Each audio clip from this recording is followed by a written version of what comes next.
اعوذ باللہ من الشیطان الرجیم بسم اللہ الرحمن الرحیم اللہ اکبر کبیرا والحمد للہ کثیرا وسبحان اللہ بکرۃ واصیلا سبحان اللہ وبحمدہ سبحان اللہ العظیم الصلاۃ والسلام علی رسول اللہ وعلی آلہ وصحبہ اجمعین اللہم ارنا الحق حقا وارزقنا اتباعه وارنا الباطل باطلا وارزقنا اجتنابه برحمتک یا ارحم الراحمین۔ اے اللہ ہمیں حق کو حق دکھا اور اس پر چلنے کی توفیق عطا فرما، اور باطل کو باطل دکھا اور اس سے بچنے کی توفیق عطا فرما۔ اے رحمتوں والے، سب سے بڑھ کر رحم فرمانے والے۔ O Allah, let us see the good as good and bless us with the ability to follow it, and show us the falsehood as falsehood and bless us with the ability of staying away from it with your mercy, O most merciful. Ameen یا رب العالمین۔ السلام علیکم سامعین اور ناظرین۔ پیغمبر اکرم حضرت محمد صلی اللہ علیہ وآلہ وسلم کی سب سے پہلی زوجہ، نام حضرت خدیجہ، کنیت ام ہند اور لقب طاہرہ، جو کہ نسب کے لحاظ سے آپ رسول اکرم صلی اللہ علیہ وسلم کی دیگر ازواج مطہرات کے مقابلے میں سب سے زیادہ قریب ہے۔ والد کا نام خویلد بن اسد، والدہ کا نام فاطمہ بنت زائدہ تھا۔ حضرت خدیجہ رضی اللہ عنہا عام الفیل سے 15 برس قبل پیدا ہوئی، اور ان کی پہلی شادی ابو حالہ سے ہوئی، جن سے ان کے 2 بیٹے پیدا ہوئے۔ پھر اس کے بعد ان کی شادی عتیق سے ہوئی، جن سے ان کی ایک بیٹی ہند پیدا ہوئی۔ مورخین کے مطابق 3 روایات ملتی ہیں، جن میں کہ ایک سے معلوم ہوتا ہے کہ یہ دو مرتبہ مطلقہ تھیں۔ دوسری روایت سے پتہ چلتا ہے کہ نہیں، ایک مرتبہ طلاق ہوئی جبکہ ایک دفعہ بیوہ ہو گئی، اور تیسری روایت سے ملتا ہے کہ نہیں، یہ دونوں مرتبہ بیوہ ہوئی تھی۔ بہرحال حضرت خدیجہ ایک بہت امیر خاندان سے تعلق رکھتی تھی۔ ان کے والد مکہ میں رہائش پذیر تھے، پیشہ تجارت تھا، اور حضرت خدیجہ بہترین عمدہ اخلاق کی پیکر تھیں۔ عفت اور پاک دامنی کے باعث دور جاہلیت میں طاہرہ کے لقب سے مشہور ہوئی۔ بہت رحم دل، غریبوں کی مدد کرنے والی اور ثقافت میں بہترین خصوصیت کی مالک تھیں۔ عام الفیل کے تقریباً 20 سال کے بعد جب فجار کی جنگ چھڑی تو حضرت خدیجہ کے والد اور ان کے شوہر بھی اس جنگ میں شریک ہوئے اور وہاں پر مارے گئے۔ اس طرح سے جو بھی کاروبار تھا، تجارت تھا، ان کی تمام تر ذمہ داری حضرت خدیجہ رضی اللہ عنہا کے کندھوں پر آن پڑی۔ اس ذمہ داری کو نبھانے کے لیے اپنے رشتہ داروں سے تعاون کا اظہار کیا، انہوں نے تعاون کیا، مدد کی، لیکن وہ اتنی مطمئن نہیں تھی کہ اسی دوران حضرت خدیجہ رضی اللہ عنہا کو نبی کریم صلی اللہ علیہ وسلم کی صداقت اور امانت داری کی خبر پہنچی۔ نبی کریم صلی اللہ علیہ وسلم بکریاں چرایا کرتے تھے، جو کہ اپنی ایمانداری کی وجہ سے اور اپنی صداقت کی وجہ سے اتنے مشہور تھے کہ خدیجہ رضی اللہ عنہا سے ان سے بہت امپریس ہوئی اور ان کو پیغام دیا کہ آپ میرا جو تجارتی قافلہ ہے وہ ایک ملک سے دوسرے ملک میں لے کے جائیے، تجارت کیجیے، اور جتنا بھی میں معاوضہ لوگوں کو دیتی ہوں میں آپ کو اسے دگنا ادا کروں گی۔ بہرحال طے پایا اور آپ صلی اللہ علیہ وسلم نے ذمہ داری بخوب نبھائی۔ تقریباً 3 مہینہ اس بات کو گزرے تھے کہ آپ اس میں شریک تھے کہ خدیجہ رضی اللہ عنہا نے اپنی خواہش کا اظہار سہیلی سے کیا کہ میں ان سے نکاح کرنا چاہتی ہوں، میں ان کے نکاح میں آنا چاہتی ہوں۔ اس موقع پہ حضرت خدیجہ رضی اللہ عنہا 2 مرتبہ پہلے سے شادی شدہ تھی، 3 ان کی اولادیں تھیں، 40 سال ان کی عمر تھی، جبکہ ہمارے پیغمبر کی عمر 25 سال، بالکل نوجوان، کنوارے۔ اس کے باوجود ایک مردوں کے لیے بھی سوچنے کا مقام، عورتوں کے لیے بھی سوچنے کا مقام، کہ جہاں پہ یہ کہا جاتا ہے کہ عورتوں کو اللہ تعالیٰ نے کوئی حقوق نہیں دی، اظہار حق کی رائے دہی نہیں دی، ان کے حقوق سلب کیے، یا مردوں کے لیے یہ سوچنے کا انداز، یہ مقام ملتا ہے کہ اگر وہ واقعی اسلامی معاشرے کی بنیاد چاہتے ہیں، اپنے نبی سے محبت کرتے ہیں، سنت کے پیروکار ہیں، اس پر عمل کرنا چاہتے ہیں، تو اپنی رول ماڈل حضرت محمد صلی اللہ علیہ وسلم کی شخصیت کا کچھ حصہ اپنی شخصیت میں لانے کی کوشش کیجیے۔ کہنے کا مقصد یہ ہے کہ حضرت خدیجہ رضی اللہ عنہا کی زندگی، ان کی شخصیت، ان کی خصوصیات، ان کے فضائل اتنی بے شمار ہیں، اتنی لاتعداد ہیں کہ اگر ان میں صرف 2 یا 3 بھی خصوصیات ہم اپنی شخصیت کا حصہ بنا لیں تو ہم دوسروں کے لیے ایک بہت اچھی اگزامپل سیٹ کر سکتے ہیں۔ اب یہاں پر اگزامپل صرف 2 اسپاؤسز کے لیے سیٹ نہیں کی جا رہی، بلکہ اس میں ہول فیملی، سوسائٹی انوالو ہے، کہ رشتے جوڑنے میں عمر کی کوئی قید نہیں ہے، نسب کیا ہے، آپ کون مالدار ہو، کتنے مالدار ہو، یہ ویلیو نہیں رکھتا۔ ویلیو یہ چیز رکھتی ہے کہ آپ کا مقصد کیا ہے، آپ کر کیا رہے ہیں، کیا اس میں کوئی اللہ کی ناراضگی مول لینے والی بات تو نہیں ہے؟ اگر اللہ کی ناراضگی نہیں ہے تو وہ کام حق پر ہے، وہ کام جائز ہے۔ حضرت خدیجہ صرف اپنے شوہر کی خدمت گزار نہیں تھی، یا صرف ان کی خاطرداری نہیں کرتی تھی، بلکہ آپ کے جتنے بھی متعلقین تھے جن سے آپ کا تعلق تھا، ان کے ساتھ وہ بہترین برتاؤ کرتی تھی، ان سے اچھا سلوک کرنا، برتاؤ کرنا اپنا اعزاز سمجھتی تھی۔ حضرت خدیجہ رضی اللہ عنہا ہی وہ پہلی خاتون تھی اور پہلی انسان تھی جو کہ حضرت محمد صلی اللہ علیہ وسلم کو ایک نبی کی حیثیت سے قبول کرنے والی تھی، ان پر ایمان لانے والی تھی، ان کو تسلی دینے والی تھی۔ جب آپ صلی اللہ علیہ وسلم غار حرا سے واپس آئے، جب پہلی وحی کا نزول آپ کے اوپر ہوا، اقرأ بسم ربک الذی خلق، تو آپ نہایت گھبرائے ہوئے، لرزہ طاری تھا آپ کے اوپر، اور آپ نے اپنی آنکھ زوجہ سے کہا کہ میرے اوپر کمبل اڑا دو، مجھے چادر دے دو۔ تو جب ان کی کبھی اتری، جب وہ نارمل ہوئے، تو انہوں نے تمام قصہ حضرت خدیجہ رضی اللہ عنہا سے بیان کیا کہ یوں میرے اوپر ایک فرشتہ نازل ہوا، اس نے مجھے وحی میرے اوپر اس نے اتاری، مجھے یہ آیات میرے اوپر نازل کی، مجھے ان کلمات سے نوازا۔ تو حضرت خدیجہ ایک بہت عقل مند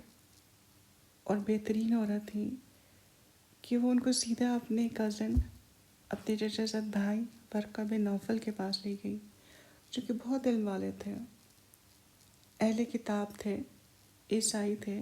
بہت نالج تھی ان کے پاس۔ تو وہ بجائے اس کے کہ وہ کوئی ان سے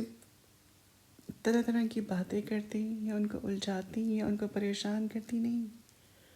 ان کو تسلی دی، بڑی حکمت کے ساتھ، بڑی عقل مندی کے ساتھ اپنے کزن کے پاس لے کے گئی، سارا قصہ اس سے بیان کیا۔ تو ورقہ بن نوفل نے فوراً سے پہچان لیا کہ یہ تو نبوت کی آثار ہے، کہ آپ کو تو نبوت ملنے جا رہی ہے، نبوت مل رہی ہے۔ اور آپ کی قوم تو آپ سے یہ برداشت نہیں کر پائے گی، آپ کو نکال دے گی۔ اب نبی اکرم صلی اللہ علیہ وسلم بہت پریشان ہوئے کہ یہ کیسے ہو سکتا ہے کہ میری قوم مجھے نکال دے گی۔ تو ورقہ نے کہا کہ ہاں، ہر نبی کے ساتھ یہ ہوتا ہے کہ جب وہ اللہ کا پیغام دوسروں تک پہنچاتا ہے تو اس کی قوم یہ سلوک کرتی ہے۔ اگر میں تب تک زندہ رہا تو میں آپ کی ضرور مدد کروں گا، لیکن بہرحال چند دنوں کے بعد ہی ورقہ بن نوفل کی وفات ہوگی اور اس دنیا سے رخصت ہو گئے۔ کہنے کا مقصد یہ ہے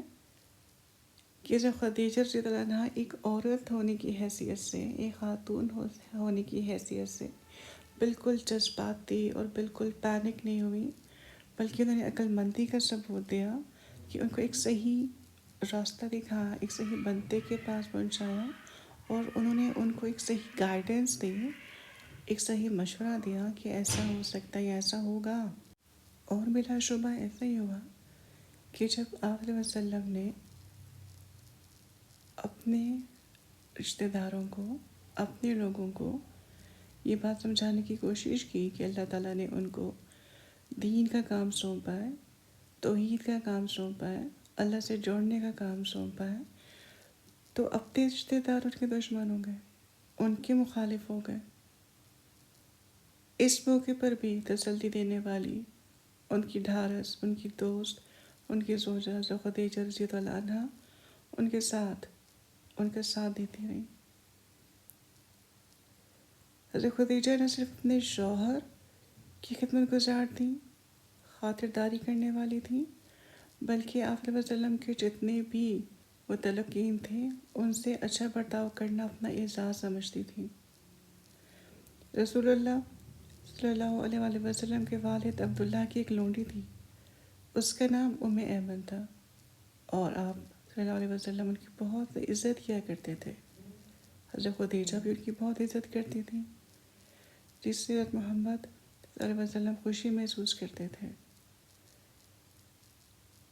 اور اسی طرح سے وہ اپنے زائمہ حلیمہ سعدیہ سے بھی بہت لگاؤ رکھتے تھے،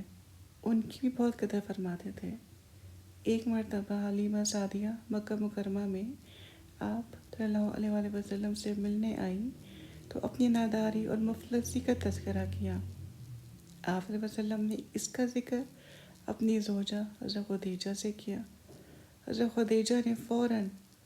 حلیمہ سعدیہ کی دلداری کرتے ہوئے ایک اونٹ اور 40 بکریاں انہیں دے دی۔ آپ سوچیں کہ ایک شوہر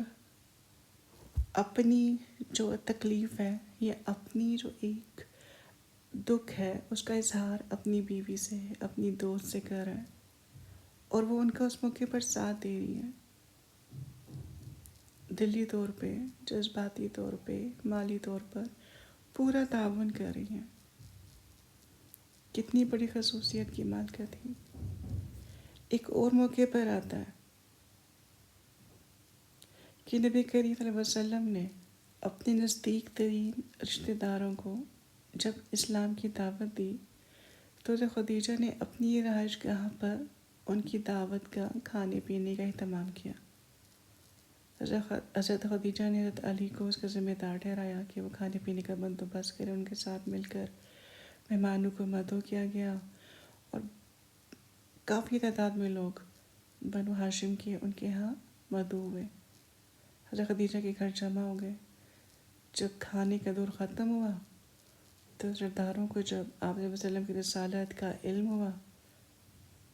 انہوں نے اسلام کی دعوت دی، تو وہ لوگ فوراً وہاں سے بھٹک گئے، ناراض ہو گئے۔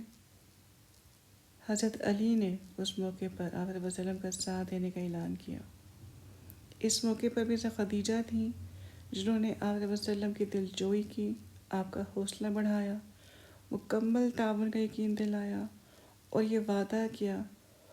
کہ میں ہمیشہ آپ کا ساتھ دوں گی، اور مجھے یقین ہے کہ اللہ تعالیٰ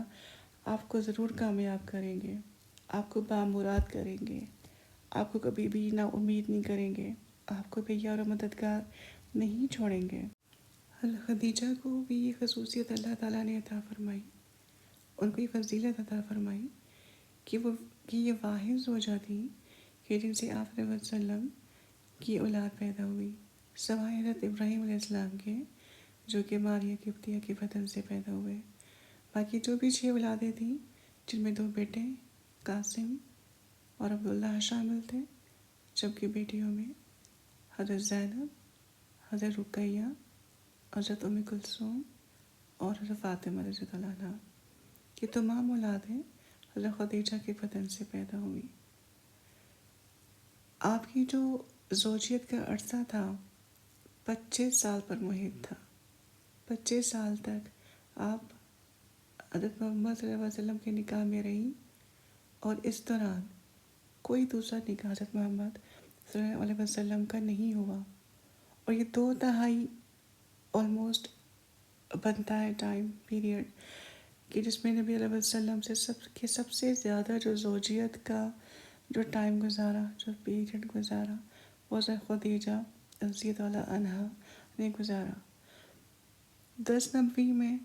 ماہ رمضان میں حضرت خدیجہ آپ علیہ وسلم کو چھوڑ کر خالق حقیقی سے جا ملی، کیونکہ 3 سال 7 نبوی سے لے کے 10 نبوی تک شیب ابی طالب میں دربدر رہے، پتے کھا کر گزارا کرنا پڑا، بھوک افلاس کا سامنا کرنا پڑا، اتنی کمزور ہو چکی تھی، اتنی بیمار ہو چکی تھی کہ وہ مزید مشکلات کو سہنے کے قابل نہیں تھی، کہ وہ 10 نبوی کو ماہ رمضان میں آپ علیہ وسلم کو چھوڑ کر اپنے خالق حقیقی کے پاس روانہ ہو گئی۔ حضرت خدیجہ رضی اللہ عنہا جہاں بے انتہا محبت کرنے والی تھی، ایک خدمت گزار، وفا شعار، جانثار کی بہترین مثال تھی، وہیں پر حضرت محمد صلی اللہ علیہ وسلم بھی حضرت خدیجہ رضی اللہ عنہا سے بے انتہا محبت کرنے والے تھے۔ آپ نے ان کی زندگی تک دوسری شادی نہیں کی، اور ان کی وفات کے بعد بھی آپ کا معمول تھا کہ جب گھر میں کوئی بھی جانور ذبح ہوتا تو آپ ڈھونڈ ڈھونڈ کر ان کی سہیلیوں کے پاس گوشت بھجواتے تھے۔ حضرت عائشہ رضی اللہ عنہا کہتی ہے کہ گو میں نے حضرت خدیجہ رضی اللہ عنہا کو نہیں دیکھا، لیکن مجھ کو جس قدر ان پر رشک آتا تھا کسی اور پر نہیں آتا تھا، جس کی وجہ یہ تھی کہ آپ علیہ وسلم ہمیشہ ان کا ذکر کیا کرتے تھے۔ ایک مرتبہ میں نے اس پر آپ کو سنجیدہ کر دیا، لیکن آپ نے فرمایا کہ خدا نے مجھ کو ان کو محبت دی ہے۔ اب چند احادیث حضرت خدیجہ رضی اللہ عنہ کی فضیلت کے بارے میں آپ کے سامنے رکھوں گی، کہ حضرت عائشہ فرماتی ہیں کہ رسول اللہ صلی اللہ علیہ وسلم جب بھی حضرت خدیجہ رضی اللہ عنہ کا تذکرہ کرتے تھے تو ان کی خوب تعریف کرتے تھے۔ ایک دن مجھے بڑی غیرت آئی، یعنی کہ مجھے بہت میرا دل چاہا کہ یہ چیز یا یہ تعریف میرے بھی حصے میں آتی، کاش مجھے ایسا مل جاتا۔ اور میں نے کہا کہ آپ کیا اتنی کثرت کے ساتھ ایک سرخ مسوڑوں والی عورت کا ذکر کرتے رہتے ہیں، جس کے بدلے میں اللہ نے آپ کو اس سے بہتر بیویاں دی ہیں۔ آپ علیہ وسلم نے فرمایا کہ اللہ نے اس کے بدلے میں مجھے اس سے کوئی بہتر بیوی نہیں دی، وہ مجھ پر اس وقت ایمان لائی جب لوگ میرا کفر کر رہے تھے، میری اس وقت تصدیق کی جب لوگ میری تکذیب کر رہے تھے، اپنے مال سے میری ہمدردی اس وقت کی جب کہ لوگوں نے مجھے اس سے دور رکھا، اور اللہ نے مجھے اس سے اولاد عطا فرمائی جبکہ دوسری بیویوں سے میرے یہاں کوئی اولاد بھی نہ ہوئی۔ مسند احمد کی روایت ہے، جو حضرت عائشہ رضی اللہ عنہ نے روایت کیا۔ صحیح بخاری میں حضرت علی فرماتے ہیں کہ نبی کریم صلی اللہ علیہ وسلم نے ارشاد فرمایا کہ اپنے زمانے میں حضرت مریم سب سے افضل عورت تھی، اور اس امت میں حضرت خدیجہ رضی اللہ عنہا سب سے افضل ہے۔ ایک اور حدیث میں ملتا ہے کہ ابو ہریرہ رضی اللہ عنہ سے روایت ہے کہ جبرائیل علیہ السلام آپ صلی اللہ علیہ وسلم کے پاس آئے اور کہا کہ یہ رسول اللہ صلی اللہ علیہ وسلم خدیجہ رضی اللہ عنہا کے پاس ایک برتن لے آ رہی ہیں جس میں سالن یا کھانے پینے کی چیز ہے۔ مطلب اسے خدیجہ کے گھر سے باہر تھی، وہ آپ کے پاس تشریف لے کر آ رہی تھی، کھانا لے کر آئیں، تو جبرائیل نے کہا کہ جب آپ کے پاس آئیں تو ان کے رب کی جانب سے انہیں سلام کیجیے گا۔ سلام پہنچائیے گا کہ اللہ نے ان کو سلام بھیجا ہے، سلامتی بھیجی ہے، اور میری طرف سے بھی، اور انہیں جنت میں موتیوں کے ایک محل کی بشارت دے دیجیے گا جہاں نہ شور اور ہنگامہ ہوگا، نہ تکلیف اور نہ تھکن ہوگی۔ یوں تو حضرت خدیجہ رضی اللہ عنہ کی شخصیت کے حوالے سے بے شمار ان کی فضائل اور خصوصیات کی روایات ملتی ہیں، لیکن چند ایک وقت کی کمی کے باعث آپ کے سامنے رکھی ہیں تاکہ آپ ان کی روشنی میں حضرت خدیجہ کی شخصیت کے بارے میں اندازہ لگا سکیں کہ وہ بہترین خصوصیات کی ایک روشن مثال تھیں، ایک رول ماڈل تھیں خواتین کے لیے، مردوں کے لیے، اس سوسائٹی کے لیے۔ ام المومنین حضرت خدیجہ رضی اللہ عنہ کی شخصیت کو جتنا جانا، جتنا سیکھا، اس کو سم اپ کرتے ہوئے صرف اتنا کہنا چاہوں گی کہ عورت مارچ کو، عورت تحریک کو، میرا جسم میری مرضی کی موومنٹ کو پروموٹ کرنے والے صرف اپنی اس ام المومنین، امہات المومنین میں سے جو خدیجہ کی شخصیت کے اوپر روشنی ڈالیں اور سوچیں، غور کریں کہ اللہ تعالیٰ نے کہاں پر عورت کے حقوق میں کمی کی ہے، کہاں ان کے حقوق کو سلب کیا ہے، ان کو کہاں اہمیت نہیں دی ہے، کہاں پر اللہ تعالیٰ نے ان کو اس معاشرے میں رہنے کے لیے وہ تمام حقوق نہیں دیے جس سے کہ وہ ایک باعزت شہری، ایک باعزت عورت، بیوی، ماں، بیٹی کے روپ میں اپنی زندگی ایک اچھے انداز میں گزار سکیں۔ اللہ تعالیٰ نے ہمیں یہ ستارے دیے، یہ روشنیاں دی ہیں کہ ہم ان کو جانیں، ان کے متعلق پڑھیں، ان کو دیکھیں، ان کو اپنا رول ماڈل بنائیں، اس کے مطابق اپنے آپ کو جتنا ہو سکتا ہے اس کو سنواریں، اس کو مولڈ کریں اور خود کو نکھاریں، اپنی زندگی ان کے مطابق کچھ نہ کچھ حصہ اپنے اندر لے کر آئیں، اس کو گزارنے کی کوشش کریں۔ اس کے بعد ایک اور چیز کہ خدا را کسی کی نیت کے اوپر، کسی کے کردار کے اوپر خود سے بدگمان نہ ہو، جج مت کریں، کسی کو مس انڈرسٹینڈ مت کریں، خود سے کوئی نیگیٹو ریمارکس مت دیں۔ آپ دیکھیے کہ اس طرح سے کی عورت ہے جو کہ 40 سال کی ہے، ایک ماں ہے، پہلے سے 2 دفعہ شادی شدہ ہے اور تیسری شادی کر رہی ہے، ایون کہ تیسری شادی کر رہی ہے، اور کوئی سننے کو نہیں ملتا نعوذ باللہ کہ ان کا کردار ایسا ہے یا ان کا اس عمر میں شادی کی سوچ رہی ہے۔ ان کو اپنی بچوں کی فکر کرنی چاہیے، ان کو پالنا چاہیے اور ان کے لیے قربانی دینی چاہیے۔ یہ ہمارے معاشرے کا، ہماری سوسائٹی کا المیہ ہے جو کہ آپ سے، ہم سے مل کر وجود میں رہی ہے۔ اس سوسائٹی میں رہیں، بالکل رہیں، لیکن قانون اللہ تعالیٰ کا لے کر آئے، اللہ کی مرضی کے مطابق زندگی گزاریں، اس کی قانون کو نافذ کریں۔ جب اللہ تعالیٰ نے ان چیزوں کو منع نہیں کیا